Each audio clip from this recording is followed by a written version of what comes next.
pessoal. Na aula de hoje, nós vamos fazer o estudo do sinal da função afim.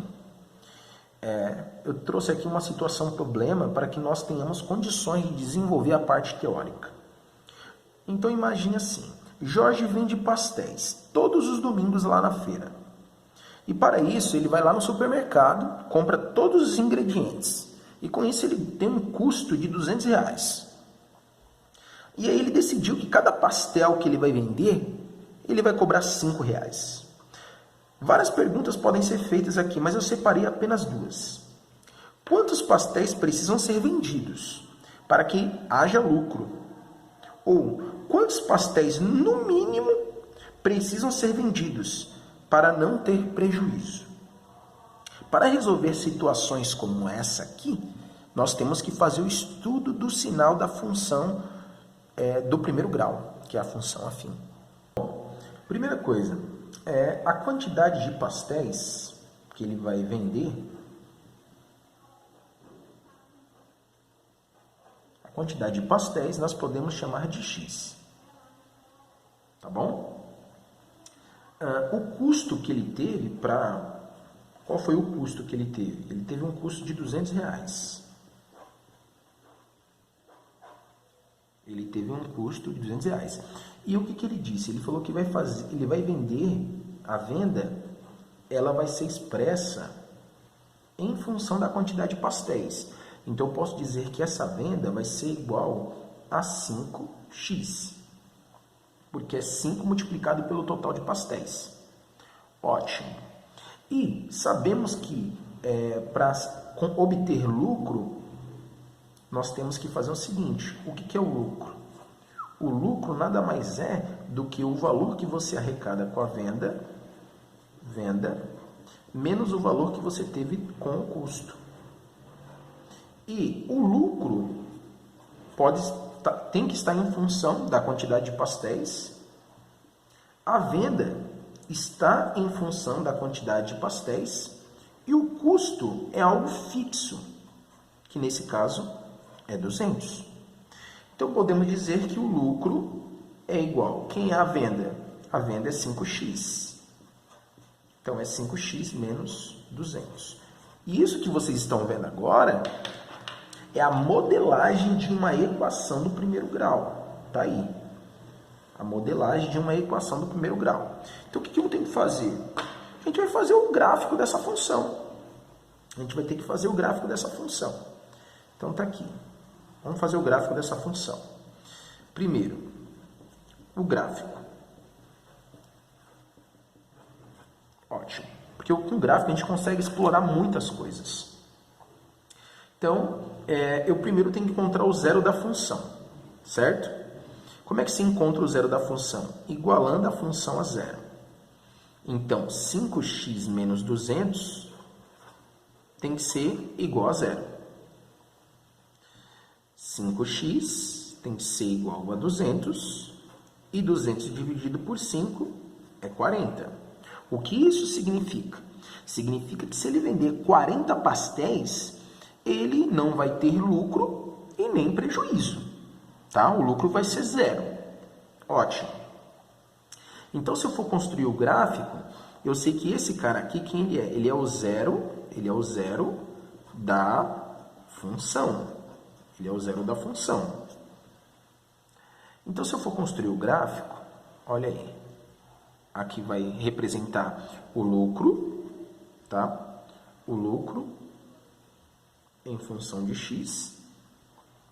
E esse outro eixo aqui vai representar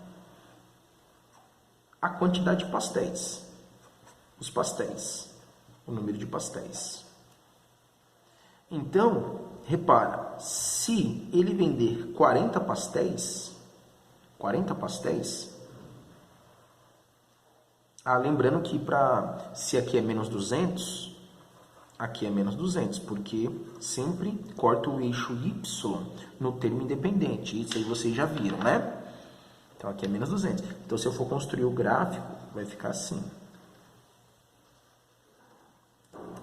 Esse é o gráfico. E algumas coisas a gente pode analisar aqui. O que a gente pode analisar? Que se ele vender mais que 40 pastéis, por exemplo, se ele vender 41 pastéis, ele vai ter lucro. Então, vai ter lucro. Se ele vender mais que 40 pastéis. Se ele vender menos que 40 pastéis, ele vai ter prejuízo. Ele vai ter prejuízo. Então, acima do eixo X, ele vai ter lucro. Abaixo do eixo X, ele vai ter prejuízo. E se ele vender exatamente 40 pastéis, ou seja, no zero da função, ele não vai ter nem lucro e nem prejuízo. Então, algumas coisas nós podemos ver aqui, né? Para X, quando X é maior que 40, o que nós temos? Temos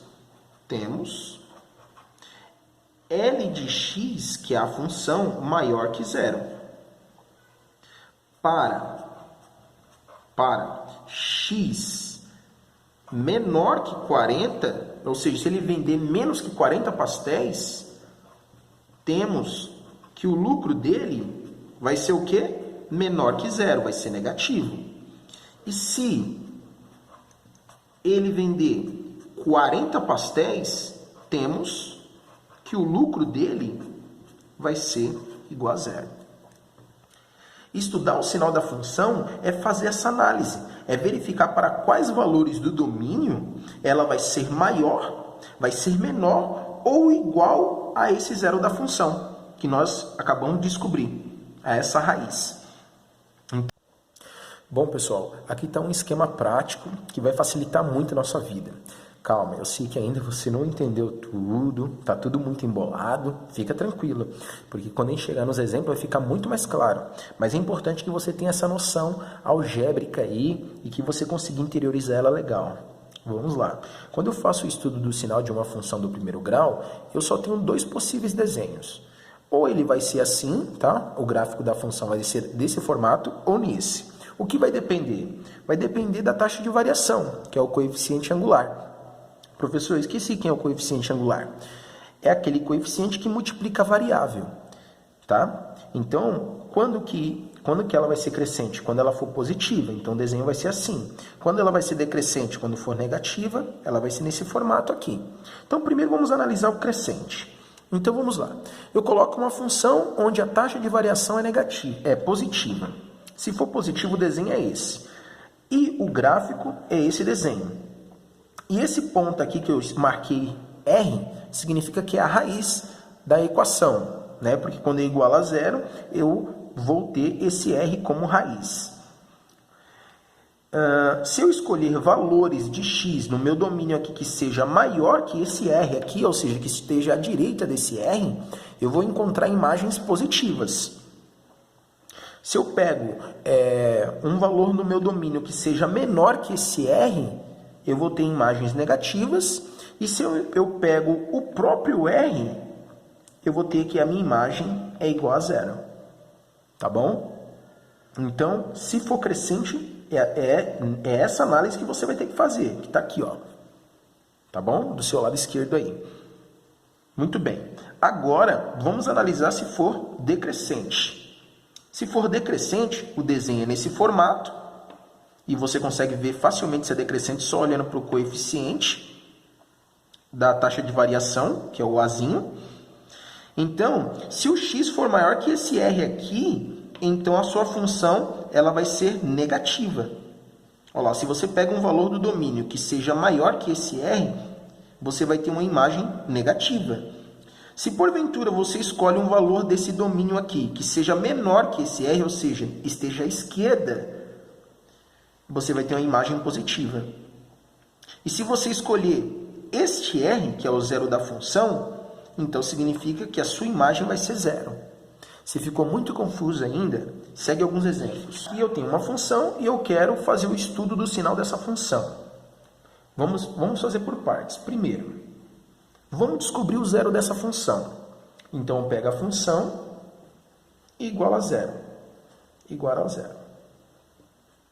Então, eu vou fazer 2x menos 4 tem que ser igual a zero. Somando 4 em ambos os membros, eu vou ter isso aqui. Dividindo ambos os membros por 2, eu vou descobrir que x é 2.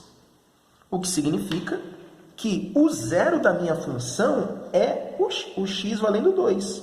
Ou seja, o gráfico intercepta o eixo x no ponto 2. Então, ótimo, essa foi a primeira parte. Então, se isso acontece, eu já sei que o meu azinho, quem é o meu a olhando para essa função? O meu a é 2. E esse 2 não é maior que 0? É. Então, a função é o quê? Crescente. Ela é crescente. E se ela é crescente, o desenho vai ser assim. Eu coloco aqui o meu eixo x, aqui o meu eixo x, e eu desenho o meu gráfico nesse formato. Nesse formato. O que significa que daqui para cá é positivo. Esse ponto aqui é o 2 que eu encontrei. E desse ponto para trás é negativo. Ou seja, abaixo do eixo x é negativo e essa região que está acima do eixo x é positivo. E agora a gente tem que fazer o seguinte, a gente tem que fazer a nossa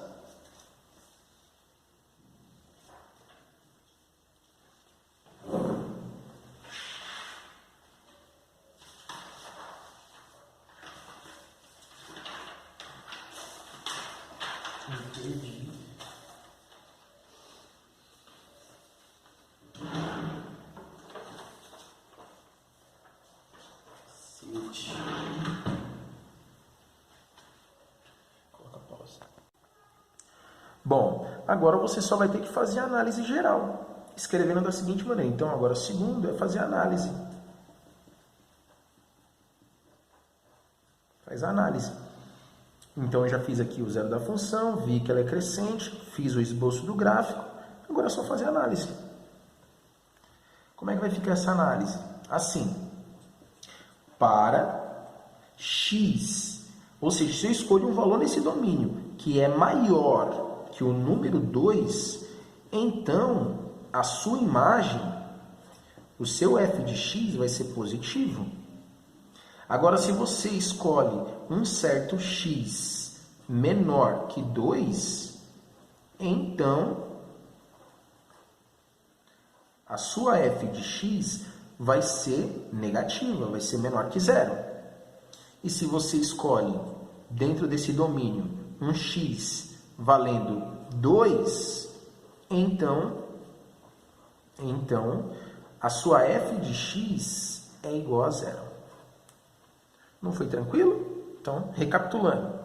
Eu peguei, igualei a 0, descobri o zero da função, que no caso é 2, vi que ela é crescente, porque o a é igual a 2, então é maior que 0, então é crescente. Fiz o esboço do gráfico e depois eu fiz a análise. Vamos fazer o mesmo nesse outro aqui.